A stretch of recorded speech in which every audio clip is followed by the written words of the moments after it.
Ahojte cyklisti!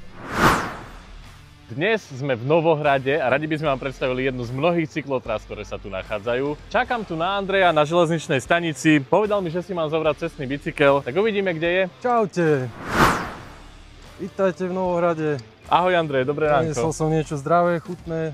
No toto je na krása. posilnenie pred jazdou. Toto je vstup, ako sa patrí. Ďakujeme. Našu trasu začíname v Lučenci na stanici. Odtiaľ pôjdeme do Haliče. Vystúpame na Políchno, to bude celkom slušný stupák. A odtiaľ už väčšina trasy bude dole z kopca smerom na Tuhár, potom obec Divín, Ružina, popri Ružinskej priehrade, cez Podrečany a Gregorovú Viesku na Tomášovce, naspäť do obce Halič, odkiaľ sa vrátime do Lučenca. Začíname dnešný cyklovýlet v Lučenci. Je tu s nami Linda z OCR Novohrada Podpolanie. Linda, čo môžeme vidieť aj na bicykli v meste Lučenec? Srdečne vás vítam v Lučenci. Za nami vidíme krásnu židovskú synagógu, ktorá je zrekonštruovaná, takže určite v rámci návštevy odporúčam aj túto historickú pamiatku, ale v meste Lučenec máme aj rôzne iné historické pamiatky, kostoly, kalvínsky, katolícky a takisto zrekonštruovanú radnicu. Ďakujeme veľmi pekne. Ideme na to.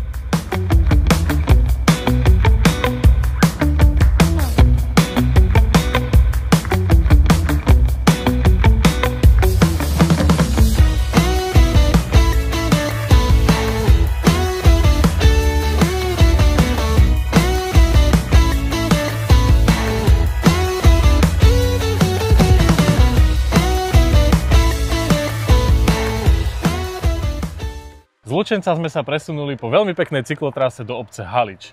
Pán starosta, poviete nám niečo viac o tej cyklotrase? Cyklotrasa vznikla z veľkej časti teda na telese bývalej železničnej trate. Čo ešte viac v obci Halič môžeme vidieť? Pri jednej zaujímavosti stojíme, je to práve jedna z budov tej zrušenej železničnej trate, strážny domček, v ktorom sme zriadili takú malú železničiarsku expozíciu. Pri ňom v lete jazdí aj záhradná železnička. Nie len deti, ale aj teda všetci nadšenci modelárstva si prídu na svoje. Určite za zmienku stojí naše obecné múzeum, ktoré je zamerané na maliara svetového mena Tivadara Kostku Čontváriho, ktoré je interaktívne, teda návštevníci sa tam vedia zabaviť na rôznych interaktívnych prvkoch, dotykových obrazovkách a podobne.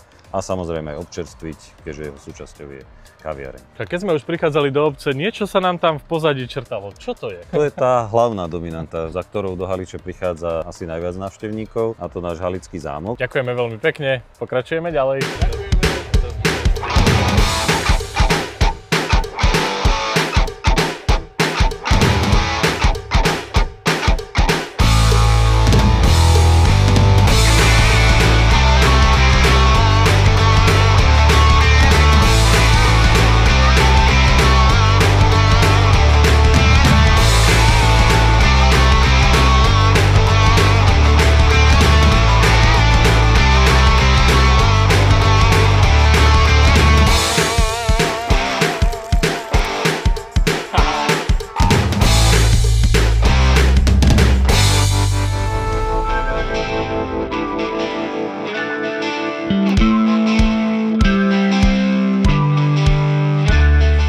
Z obce Halič sme príjemným kopčekom, ktorý sa volá Páriš, vystúpali do obce Políchno. Pán starosta, čo sa v tejto obci nachádza? Čo tu môžeme vidieť? V tejto obci sa dá vidieť rodný dom spisovateľky Boženy Slančíkovej Timravy.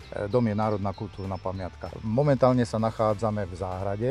Za nami sú drevené náhrobníky evanjelikov z Políchna. Dnes sme prišli na cestných bicykloch, ale počul som, že tu máte pekný náučný chodník. Je zjazdný na cestných bicykloch alebo skôr na tie horské? Tento náučný chodník je hlavne na pešiu turistiku, ale dá sa absolvovať aj horskými bicyklami. Prechádza zaujímavými časťami chotára políchňanského a ide aj popri studni Timrava, kde Božena Slančíková údajne písavala a podľa ktorej si dala aj umelecké meno.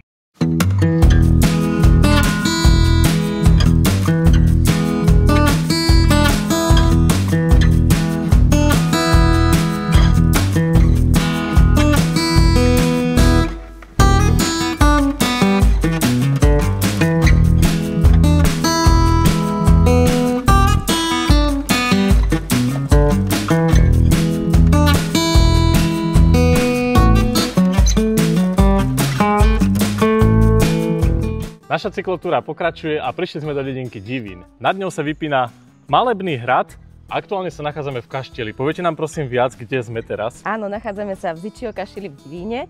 Zičio kaštel si dal vybudovať legendárny lúpežný rytier Imrich III. Balaša, potom ako bol vypovedaný z hradu. Kaštiel postavil v roku 1670 za pol roka. Čo tu môžu návštevníci vidieť u vás? Zičio kaštel je múzeum histórie obci Divín. Spodná časť je zameraná na dejiny hradu Divín a tá vrchná časť sa konkrétne venuje rodine Zičiovej. Ale sa tu mali dobre tí Zičiovci, nie ako my, čo musíme makať na bicykloch. Čo ty na to?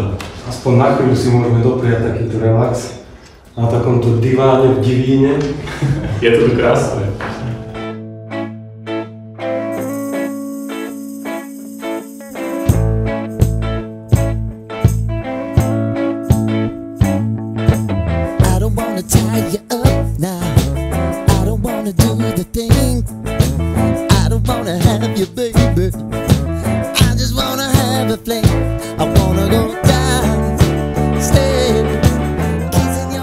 Andrej, krásne tu je. Slniečko svieti, voda síce ešte studená. Kde si nás to zabral? Čo je to? To sú bývalé bane na hlinu pri Gregorovej Vieske, z čoho sa stala celkom obľúbená destinácia pre plavcov v lete. A už teraz sa to tak spopularizovalo, že aj keď je Ružina napustená, tak sem ľudia stále chodia, lebo asi prišli aj na to, na čo som prišiel ja, že tá voda je tu hlavne čistejšia. No a to sme videli aj na tej farbe, keď sme prichádzali, si všimol tú azúrovú farbu. Tá je tu vďaka tej hline, ktorá sa tu ťažila. Krása. Čiže príjemné zakončenie cyklovýletu. Paráda. A netreba sa ani sprchovať.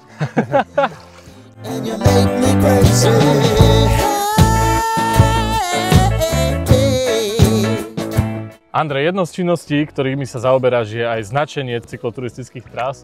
Dneska sme videli tvoju tvorbu? Áno, išli sme po niekoľkých trasách, pospájali sme okruh z 3 rôznych trás. Počas tých 12 rokov, čo sa tu tomu venujem, tak som tu toho poznačil už celkom dosť. Super, a my ti ďakujeme, že vieme sa v teréne orientovať aj vďaka tebe.